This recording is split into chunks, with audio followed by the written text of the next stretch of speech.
अगर कॉन्ग के सबसे बड़े दुश्मनों की बात की जाए तो स्कल क्रोलर्स का नाम उनमें पहले नंबर पर आता है, क्योंकि इन मॉन्स्टर्स ने स्कल आइलैंड पे कॉन्ग के पेरेंट्स के साथ साथ उनके सारे ट्राइब को ही खत्म कर दिया था। तो अब जब नॉर्मल से ही स्कल क्रोलर्स इतने ज्यादा खतरनाक होते हैं, तो क्या हो अगर इन स्कल क्रोलर्स का साइज मोस्टवर्स के अब तक के सबसे बड़े टाइटन शिमो से भी ज्यादा हो जाए, मतलब तब उन्हें कौन रोकेगा। क्योंकि यार ऐसे में हमें पता है कि ये सब कॉन्ग के तो बस की बात बिल्कुल भी नहीं है। तो अब यार इस स्टोरी को हमें justice league versus Godzilla versus Kong में दिखाया गया था एंड ये इस सीरीज का पार्ट 2 है, क्योंकि इससे पहले हमने आधी story Godzilla x Kong versus Superman वाली इस वीडियो में कवर कर ली थी। तो अब exactly Godzilla and Kong DC universe में आए कैसे और क्यों आते संग गॉडजिला एंड सुपरमैन की लड़ाई हो गई एंड आखिर में लड़ाई जीता कौन, तो इसका डिटेल में जवाब आपको इस वीडियो में मिल जाएगा। बट शॉर्ट में जान लो कि जब एक मैजिकल जेम के थ्रू सभी मोस्टवर्स टाइटन्स डीसी यूनिवर्स में आ जाते हैं, तो फिर सभी titans versus DC super heroes हो जाता है, जिसमें जब गॉडजिला वर्सेस सुपरमैन का आमना सामना होता है तो गॉडजिला सुपरमैन को काफी ज्यादा घायल कर देता है और सुपरमैन इतना ज्यादा घायल हो जाता है कि धीरे धीरे उसकी दिल की धड़कन भी कम होने लग गई थी। लेकिन जैसे तैसे सभी हीरो सुपरमैन को उसके हीलिंग पॉड में ले जाते हैं, जो कि उसे धीरे धीरे हील कर रहा था। लेकिन इसी बीच गॉडजिला एक्वामैन की अंडर वाटर सिटी यानी अटलांटिस सिटी पर अटैक कर देता है। अब ऐसा इसलिए क्योंकि अटलांटिस पर पहले टियामत ने अटैक किया था एंड गॉडजिला उसे ही रोकने के लिए अटलांटिस जाता है। अब अटलांटिस में जब गॉडजिला एंड टियामत की लड़ाई हो रही थी, तब पहले तो एक्वामैन और उसके लोग दूर से ही देख रहे थे, लेकिन जब उन्हें लगा कि अब ये दोनों मॉन्स्टर सिटी के लिए खतरा बन गए हैं, तब अटलांटिस के लोग अपना सबसे पावरफुल वेपन यानी क्रैकन का यूज करते हैं। अब क्रैकन एक ऐसा जीव था जिसने आज तक कभी भी हार का स्वाद नहीं चखा था, क्योंकि वो बड़ा और पावरफुली इतना ज्यादा था कि उसके सामने लिटरली कोई भी नहीं टिक पाया। पर जब क्रैकन का सामना गॉडजिला से हुआ, तब उसे पहली बार कोई टक्कर का मिला और अब क्रैकन एंड गॉडजिला में एक बहुत ही भयानक लड़ाई हो जाती है एंड यहाँ पर क्रैकन जीतता हुआ नजर आता है और वो गॉडजिला को अपने नीचे दबा के उसका गला दबाकर उसे मार देता है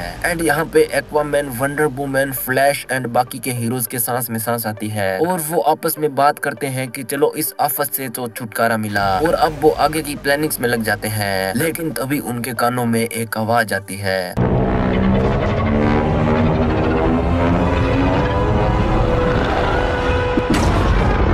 हाँ यार, गॉडजिला अभी भी मरा नहीं था और अब वो क्रैकन के ऊपर अपनी एटॉमिक ब्रेथ से अटैक कर देता है एंड एटॉमिक ब्रेथ के वन शॉट से क्रैकन नॉकआउट हो जाता है। पर इसी बीच मौके का फायदा उठाते हुए एक्वामैन गॉडजिला के पैरों में वो चेन बांध देता है, जिससे कि उसने क्रैकन को बांध के रखा था एंड जिस मेटल से ये चेन बनी हुई थी वो डीसी यूनिवर्स के सबसे स्ट्रॉन्गेस्ट मेटल में से एक था, जो कि स्पेशली गॉडजिला जैसे बड़े बड़े मॉन्स्टर्स को ही बांध के रखने के लिए बनाई गई थी। तो अब गॉडजिला इस चेन में ट्रैप हो जाता है। अब इसी बीच हमें सुपरगर्ल को दिखाया जाता है, जो कि कॉन्ग को अपनी टीम में शामिल होने के लिए मनाने आई थी। लेकिन तभी वहाँ पर गोरिल्ला ग्रोड आ जाता है, जिसके पास एक ऐसा क्रिप्टोनियन हॉर्न था जिसकी हेल्प से वो सुपरगर्ल एंड कॉन्ग दोनों को अपने वश में कर लेता है। अब इसी बीच लेक्स लूथर भी मेका गॉडजिला को पूरा कर लेता है और वो इसे लेकर सभी हीरोज पर अटैक कर देता है। अब वो ऑलमोस्ट सबको खत्म करने वाला ही होता है कि तभी बैटमैन अपना येगर टाइप एक बड़ा सा रोबोट लेके आ जाता है और फिर मेगा गॉडजिला एंड बैटमैन के बीच एक भयानक लड़ाई होती है, जिसमें अब हीरोज का अपर हैंड हो रहा था।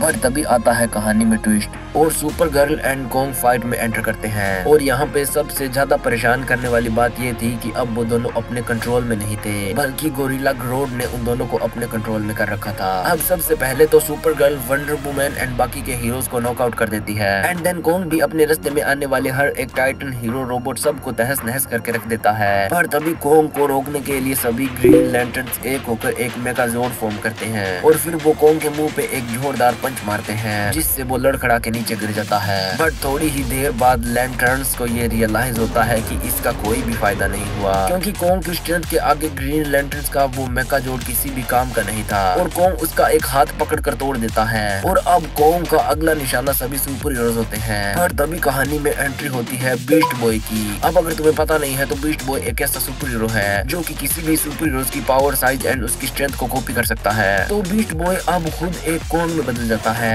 एंड अब कॉन्ग को अपने किसी बराबर वाले के साथ लड़ने का मौका मिल रहा था। पर इसी बीच ग्रीन एरो गोरिल्ला ग्रोड के उस माइंड कंट्रोल हॉर्न को तोड़ देता है, जिससे सुपर गर्ल एंड कॉन्ग अपने होश में आ जाते हैं एंड देन दोनों को रियलाइज होता है कि हम दोनों तो इतनी देर से गलत साइड से लड़ रहे थे। अब सभी हीरोज राहत की सांस ले रहे थे कि तभी उनके सामने लिटरली इतना बड़ा स्कल क्रोलर आ जाता है कि उसके सामने तो कॉन्ग एंड मेका गॉडजिला भी बच्चे जैसे लग रहे थे। अब दरअसल विलन्स की एक सीक्रेट टीम कुछ स्कल क्रोलर्स के बॉडी पार्ट्स एंड कुछ और चीजों को मिलाकर इस बीस्ट को तैयार करते हैं। अब बैटमैन अपने मेकाजोर्ड एंड कुछ और हीरोज के साथ मिलकर मेका गॉडजिला को हरा देता है, लेकिन इस जायंट स्कल क्रोलर को हरा पाना किसी के भी बस की बात नहीं थी, क्योंकि यार वो स्कल क्रोलर साइज में मोस्टवर्स के शीमो से भी ज्यादा बड़ा था। अब इसीलिए वो बैटमैन के मेकाजोर्ड को तोड़ देता है। अब कोंग उसे हराने की कोशिश करता है, पर कोंग को वो स्कल क्रोलर एक खिलौने की तरह उठा के फेंक देता है। लेकिन तभी कोंग के पास लड़ाई में मरे हुए एक ग्रीन लैंटर्न की रिंग आती है, जो कि उसे ग्रीन लैंटर्न की पावर देती है। अब बेसिकली ग्रीन लैंटर्न की रिंग उसे खुद ब खुद चुनती है, जो कि नीडर अंदर से शक्तिशाली और दिल का साफ हो। और वहाँ पर इतने सारे हीरोज में से बोरिंग सिर्फ कोंग को ही चुनती है, एंड दैट्स व्हाई अब कोंग के पास ग्रीन लैंटर्न की भी पावर आ गई थी। पर क्या इतना काफी था इस जायंट स्कल क्रोलर को हराने के लिए? तो जवाब है बिल्कुल नहीं, क्योंकि ये मॉन्स्टर अब भी हारने का नाम नहीं ले रहा था। और अब सभी हीरोज ये सोच रहे थे कि अब हमारा क्या होगा, कि तभी उन्हें दूर से एक आवाज सुनाई देती है।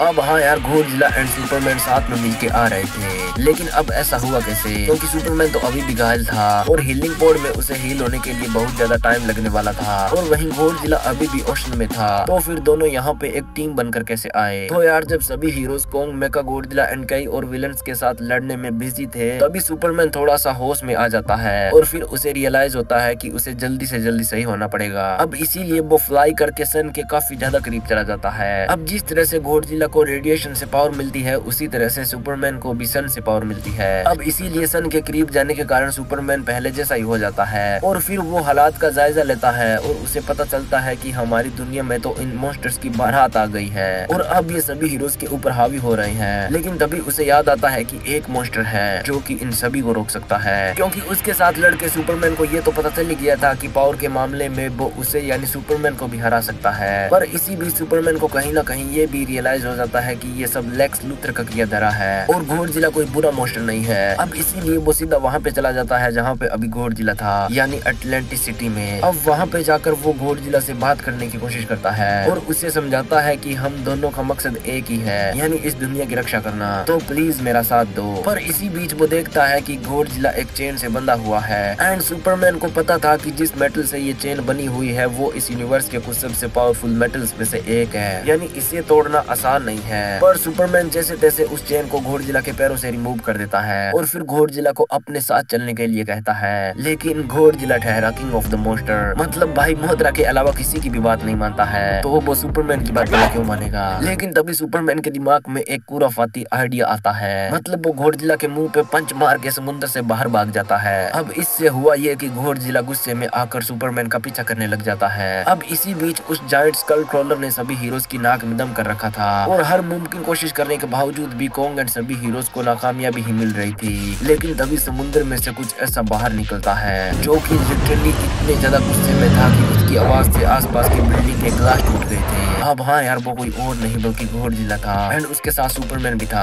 अब पानी से बाहर आके गॉडजिला देखता है कि यहाँ तो मॉन्स्टर्स का पूरा झुंड है और उनमें से एक तो इतना ज्यादा पावरफुल है कि उसने कोंग को किसी गुड्डे की तरह हाथों में उठा रखा है। अब इसीलिए गॉडजिला सबसे पहले उस स्कल क्रोलर को ही धड़ दबोचता है। अब वो उस स्कल क्रोलर पर अपना सिग्नेचर अटैक यानी उसके मुंह में एटॉमिक ब्रेथ मारता है, जिसमें उसका साथ सुपरमैन भी देता है। मतलब अब Superman and Godzilla team up कर रहे थे इस जायंट स्कल क्रोलर को हराने के लिए। और तभी बहती गंगा में कोंग भी अपने हाथ धो लेता है और धे मारता है उस स्कल क्रोलर के खोपड़े में अपनी axe. And finally Godzilla, Superman and Kong मिल के उस जायंट स्कल क्रोलर को हरा देते हैं। और फिर उसके बाद सुपरमैन ड्रीम स्टोन की हेल्प से सभी मॉन्स्टर्स को अपने यूनिवर्स में वापस भेज देता है और यहीं पर यार ये स्टोरी लाइन खत्म भी हो जाती है। अब आपको ये वीडियो कैसी लगी कमेंट्स में जरूर बताना, लेकिन उससे पहले आपके लिए एक सवाल पूरे 7 करोड़ का, कि ऐसा कौन सा टाइटन है जो कि अपने सिर्फ कदम भर रखने से अपने आसपास जंगल को उगा सकता है? अब आपके ऑप्शन है गॉडजिला अर्थ, बायोलांटे, बहीमत, मोथरा या फिर शिमो। अब जो मेरी वीडियोस काफी टाइम से देख रहा है उसे तो इसका जवाब पता ही होगा, पर चलो फिर भी आप कमेंट्स में बताओ। और हाँ, अगर गॉडजिला की ऐसी ही और कॉमिक स्टोरीज के बारे में जानना चाहते हो,